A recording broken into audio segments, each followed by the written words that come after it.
Hello and welcome to another video. Firstly, a quick shout out to my brother at Nexus 7 for the tracks that you can hear. I've left these details in the description below if you're interested in his music and want to hear more.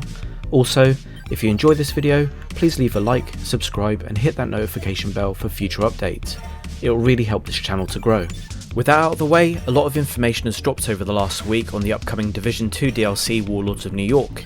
This is a quick video to recap what we have been told so far and my thoughts on it. As the title suggests, we're going back to New York, with episode 3 being a prologue to bridge the story between Division 2 and Warlords of New York. As a Year 1 pass holder for both Xbox and PC, I already have access to the episode 3 content, and the footage you're seeing is console capture of the new specialisation in its early stages. With that said, I have also invested in a capture card, so I'll be able to add console related content to my videos with much more ease moving forward. This will include the larking around that I do with my brother and friends on Destiny 2. Links to all the content used in the making of this video can be found in the description below, and I apologise in advance for the background noise as we're in the grips of a storm. Warlords of New York is pegged for release on March the 3rd, according to State of the Game. We had a meeting that was like, in the notes it said, oh, you can say the release date is March 2020. We're not doing that again. I'm not just giving a date. When we were told that we could say March 3rd, sigh of relief. Yes. So March 3rd, that was actually 2020. just The plot sees you tying up loose ends from Division 1 in hunting down former Division agent Aaron Keener, who's gone rogue after being left dead in the Dark Zone by the Division.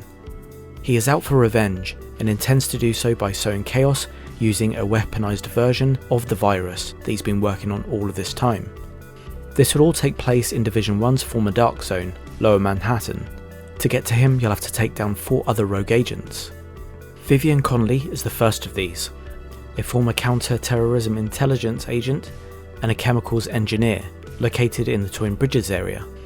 Javier Kajica, a master of stealth and infiltration, a former Black Ops agent located in Battery Park, Manhattan. These two are both working with the cleaners of Division 1, and they have more to their arsenal with the acquisition of the former agent Connolly. James Dragoff, heavy weapons and defense specialist. He was a former police officer and a legend in the force. He is located in the financial district area. And finally, Theo Parnell, drone engineer and skilled hacker. Little is known about him, making him a true master of decoys and deception. These two work with the Rikers, ex-inmates of Rikers prison, whose beliefs lie in power in numbers.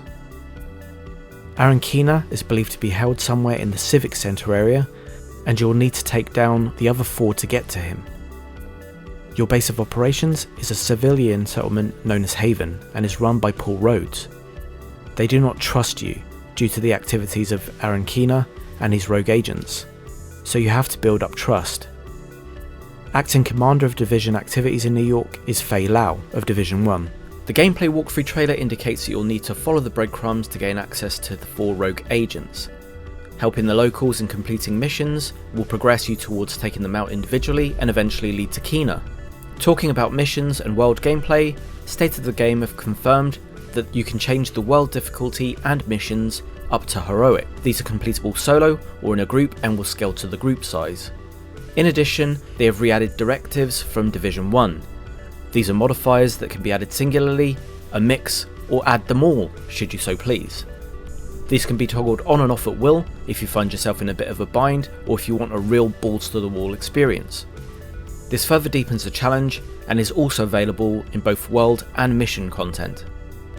They are also adding legendary difficulty to strongholds, where State of the Game confirmed that the enemies therein will be Black Tusk. The main visual difference being that their armour is white according to State of the Game. In addition to the increase of health and damage, the difficulty comes in the form of AI. One of the examples given is that the Black Tusk will go more for headshots. This mode scales with the size of your squad, with solo players finding AI toned down a bit more than facing it as a full group, for example. This means you'll have to play more tactically, as being caught off guard will not be forgiving. The harder the content you play, the better the quality of loot that you'll receive, with the hardest difficulties being more likely to provide you the god rolled item that you may be looking for. In addition, Division 1 skills will be returning in the form of Sticky Bomb and Shock Turret, more on that in a moment. They will be introducing seasons to the game which work similarly to that of Destiny 2 and last 3 months. This is a narrative-based progression system, giving you reasons to repeat content. You'll have a free version and a premium version, with the cost of the premium version yet to be announced. The premium row will have more of the gear found in the free version, but with all items having randomized stats, it gives you more chances of getting the stat that you want. Additionally, the premium version will reward cosmetics as well as exotics. The narrative aspect of each season gives you a new boss to work towards defeating. From what they have indicated, taking down these bosses will reward you with new skills for your arsenal. Presently, leveling up is supposed to gain you Imperial Cache Keys. In Warlords of New York, leveling will reward you with Shade Tech points. These points work similarly to badass rankings in Borderlands. You can use these points to add permanent points to your offensive, defensive, utility and handling.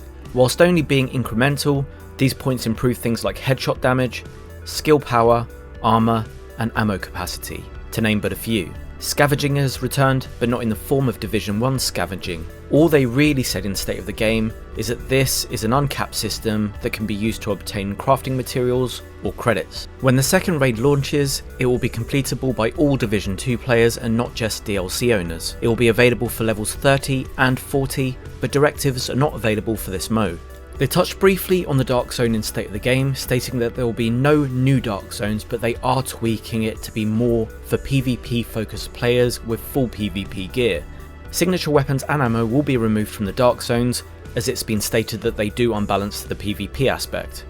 Additionally, they mentioned that there will be the ability to extract items as materials, but will need to be extracted. I can only assume this means that you can no longer just pick up gear, it will all be contaminated. They have also mentioned that the instance sizes will remain the same, but they have already implemented queues to instance you into full Dark Zones. They have also mentioned that if you happen upon a player that needs help and decide to chip in rather than go rogue, there will be a bonus XP for your troubles. This is a boon to people that are trying to climb up the season ranks. So this is my brief summary, and I won't lie, I am super excited for Warlords of New York. It seems that they are turning things around and giving people reasons to stick with the grind. It seems that they have heard the cries of the fan base and are adding much more depth to this outing. I just hope that there is enough love shown to you lovers of PvP. I am totally getting this DLC and will upload content on it down the line. I hope this brief recap has been useful in giving you some of the more interesting bits of info in a bite-sized form. As mentioned before, links to the full videos are in the description below. I hope you've enjoyed this video, and until next time, thanks for watching.